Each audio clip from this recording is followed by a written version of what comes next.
चाहिए। सबसे पहले मैं सभी को नमस्कार करता हूं बहुत नमस्ते सर। और आपको धन्यवाद और आभार ज्ञापित करता हूं कि आपने मुझे इस चैनल में डिबेट का हिस्सा बनाया।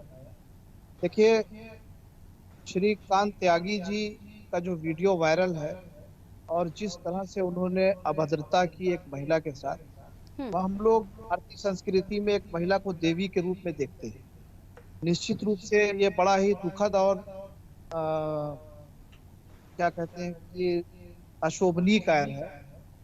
लेकिन 3 दिन के बाद उत्तर प्रदेश की सरकार और उनकी पुलिस जागी, जब कल महेश शर्मा जी जो वहां के सांसद हैं, ओमेक्स सोसाइटी के लोगों ने उनको बुला करके कहा कि ऐसी दिक्कतें हैं, इस तरह का व्यवहार श्रीकांत त्यागी का है।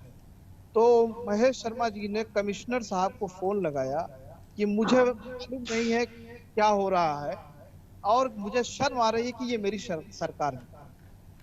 तो इस बात का अंदाजा लगाया जा सकता है कि उन्नाव कांड जब हुआ तो किस तरीके से सेंगर को डीजीपी उत्तर प्रदेश ने माननीय शब्द का प्रयोग किया, बदायूं अदालत और ने उनको बुलंद सजा दिया।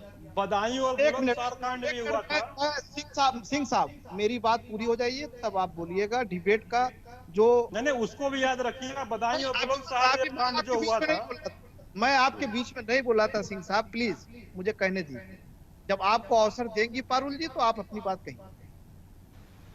तो उन्नाव कांड में सेंगर साहब को डीजीपी साहब ने माननीय शब्द से नवाजा था।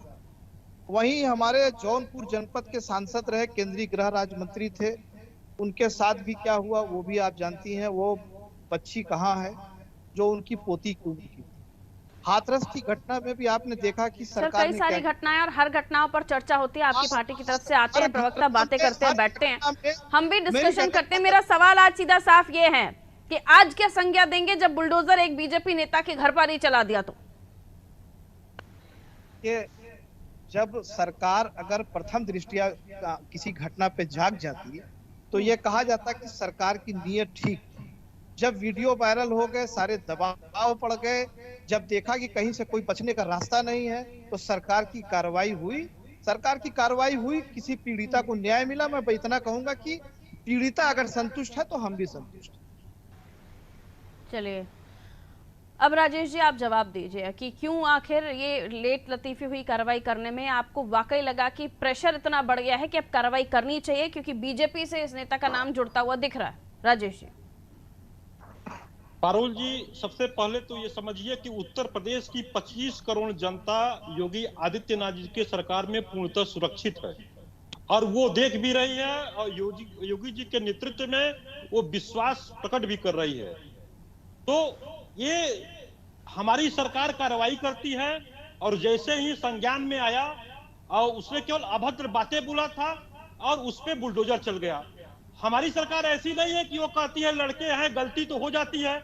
इनके मुखिया ने कहा कि लड़के हैं गलती तो हो जाती है। आपने इटावा में देखा कि एक मासूम बच्ची के सामने उसके मां की इज्जत को तार तार कैसे किया गया। ऐसा हैवानियत खेल अगर किसी सरकार में हो सकती है तो समाजवादी पार्टी की सरकार में हो सकती है।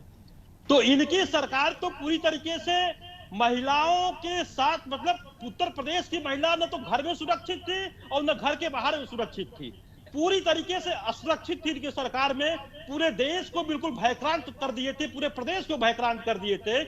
तो आज जब योगी सरकार के नेतृत्व में बिल्कुल सामाजिक समरसता को देखते हुए और जो अपराधी है उन पे बुलडोजर लगातार चल रहा है और जो सरकार की नीति है भ्रष्टाचार और अपराध पे जीरो टॉलरेंस की नीति पे सरकार काम कर रही है और उस पे लगातार आगे बढ़ रही है और योगी जी के नेतृत्व में ही ये प्रदेश अपराध मुक्त और भय मुक्त। आरिफ जी कहिए। आरिफ जी देखिए, सिंह साहब ने अपना पार्टी का प्रवक्ता होने का पूरा दायित्व निभाया है, मैं उनको बधाई देता हूँ। समाजवादी पार्टी की सरकार में माननीय अखिलेश यादव जी की सरकार जब थी तो एनसीआरबी का डाटा केंद्र सरकार बनाती है, ठीक है।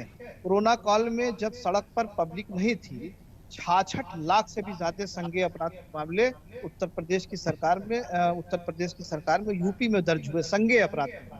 एनसीआरबी का डाटा अगर उठा करके देख लेंगे सिंह साहब तो शायद उनको मालूम हो जाएगा कि 2019 के मुकाबले 2020 में बहुत अपराध हुए और 2017 के पहले के भी। एनसीआरबी का ही डाटा है कि 2012 में जब सपा की सरकार बनी तो 161% का ग्रोथ रेट अपराधों में था महिलाओं के प्रति।